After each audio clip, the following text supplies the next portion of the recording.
Welcome to TalkNorth.com. Thanks to our longtime producer, Brandon Morton. Please download before you listen. If you'd like to advertise with us, you can reach us at talknorthpodcast@gmail.com. And please follow us on Twitter at TalkNorthPod. Two promo codes to be aware of. BiteSquad.com. Use the promo code TalkNorth to get your first delivery free. And go to SodaStick.com, the great local apparel company. Use the promo code YouBetcha to get free shipping on any sized order.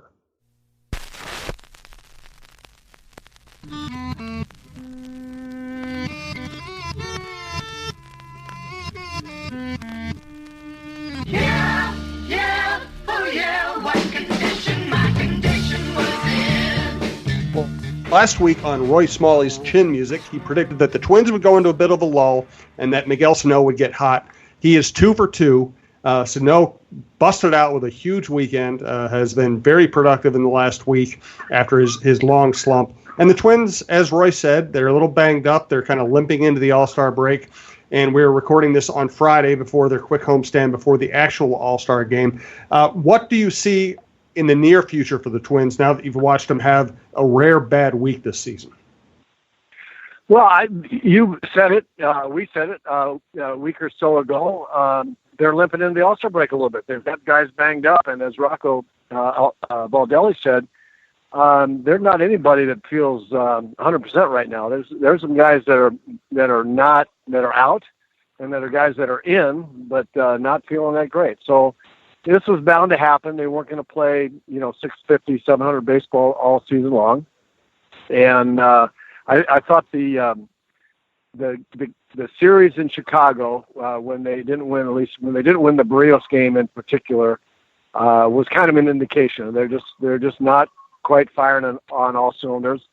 I expect if they can hold serve as best they can through this weekend, get into the All-Star break, get people healthy, I think the second half is going to be an awful lot of fun. And one thing I've noticed, and by the way, this is Roy Smalley's Chin Music, part of the TalkNorth.com podcast network. Thanks to Berry Coffee, berrycoffee.com, Tony Hoaglund, your State Farm agent Champlin, for sponsoring the program. We appreciate it. Also, check out Bite Squad, bitesquad.com. Use the promo code TalkNorth for your first delivery free. I also think that Rosario is not only a very important performer for them, I think he's also, it just feels like this team has more life when he's healthy and in the lineup. And it really feels like a different team without him. Well, there's no question about it. And they're, Buxton, Rosario, it's just kind of they're the energy of the team, aren't they? It just feels that way. And that's not a knock against anybody else.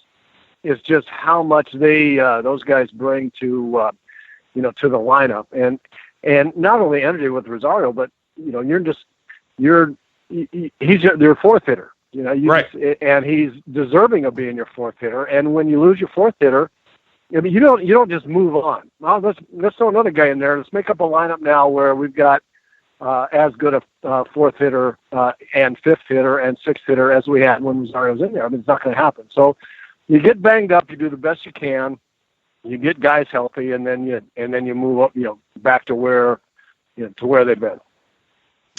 Lavelle, obviously Lavelle covers the team as closely as anybody, and he said for the first time this week he noticed that there was still a little bit of a lack of energy in the clubhouse. Just just some fatigue. The wrong people beat up at the wrong time. It will be interesting to see how they come in after the All-Star break. Do you think a team that has played as well as they have? Because here's the big picture. If anybody had told us this spring that the Twins were going to go into the All-Star break with one of the best records in baseball and a 6-game lead, about a 6-game lead over Cleveland, everybody think that was the greatest thing ever. Because their rare bad week came right before the All-Star break, it feels like it's less of an achievement than it actually is. Do you think that the sequence affects the Twins, puts any pressure on the Twins, or encourages the Indians at all? Is this a dangerous sequence to have right now?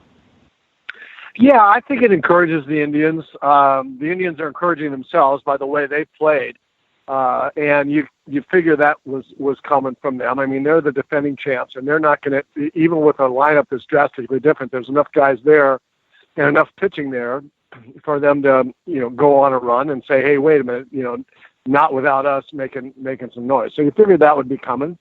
You also figured there would be a lull for the Twins. We talked about that.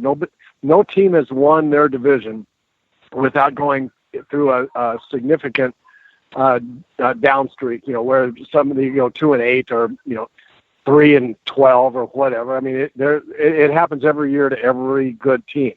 So it really felt like some combination of the Indians playing well and the Twins not as well was gonna happen. But again, it's all about getting guys healthy, and I think to your question or to your point, the Twins will feel a little pressure, and they should. I mean, that's what there's a lot of pressure in a Major League Baseball season. There'd be pressure if they were one game ahead or 12 to play the way they need to play every day. So there are going to be some meaningful games down the stretch. I mean, the games against Cleveland in the second half are going to be dynamic affairs. So everybody buckle up and enjoy watching this baseball.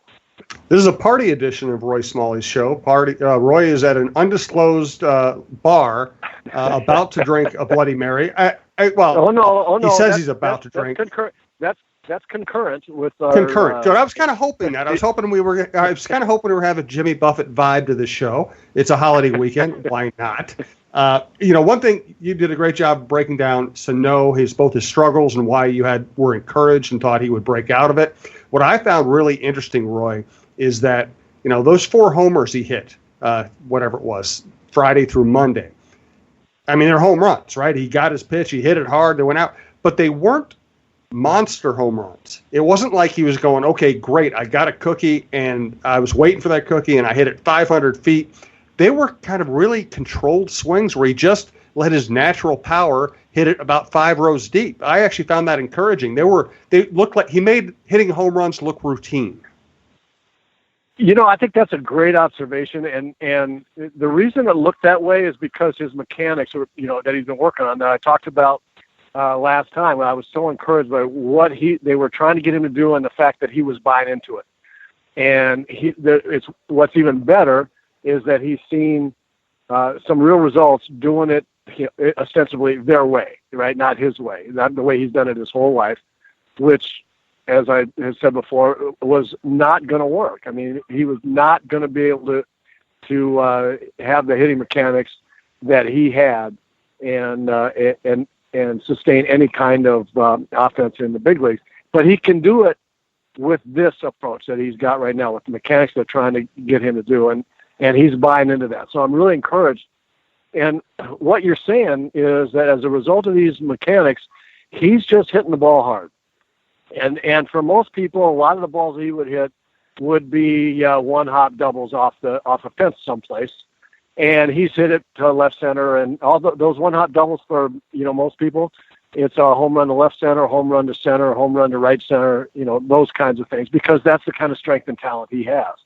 So very encouraging. And I got to tell you, it's worth all of us pulling as hard as we can for this guy, because if they get everybody back and everybody starts playing the way they're capable of again, and now McGill, and now you're going to add Sano to the mix, and he's going to be meaningful in a Sano meaningful, man, is that going to be good. So, I mean, he's a game changer like Buxton is in a different way, and he can go many at bats without doing anything, even with these new mechanics. He can backslide, he can keep working on it, he can be 0 for 8, and then he'll hit a 3-run home run to win a game, and he can do that a lot the second half of the season. So, we're pulling for him to stay with this approach he's got.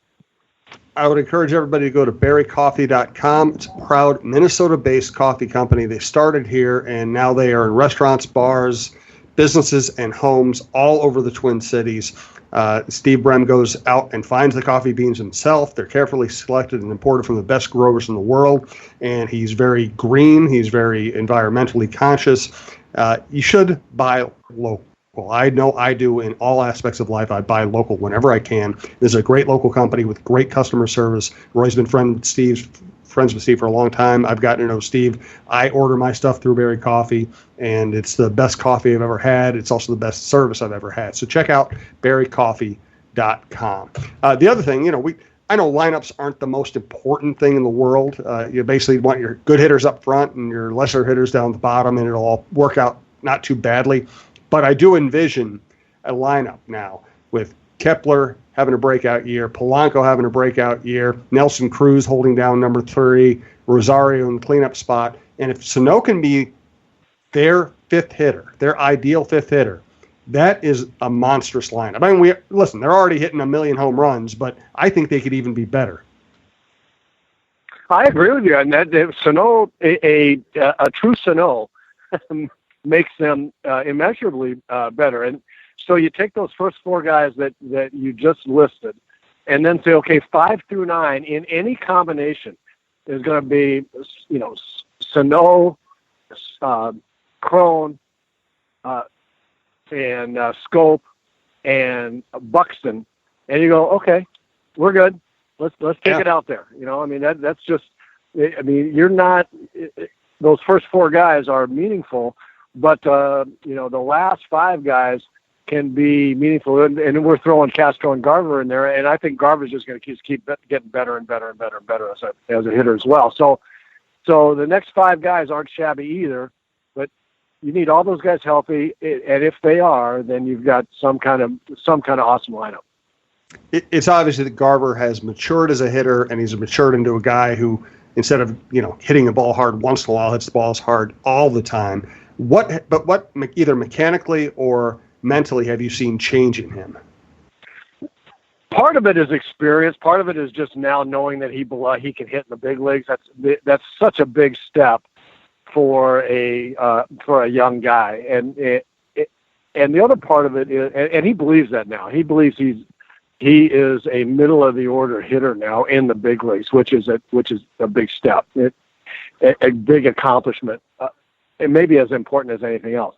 But the other thing that he's done, and interestingly, it's not dissimilar to what Sano is doing. And James Rawson started with him last year. The second half of last year, he started coming on, and he's just carried it into this year, where he has really shortened his stroke. He's very, very direct with his hands and the big end of the bat to the ball in the zone. And he does it, when he's going good, he does it as well as anybody. And he's a strong guy as well. That's why you're seeing the things that him accomplish, the things that that he's accomplishing. So I really think that over the next 5-6 years, he's going to be a terrific offensive player.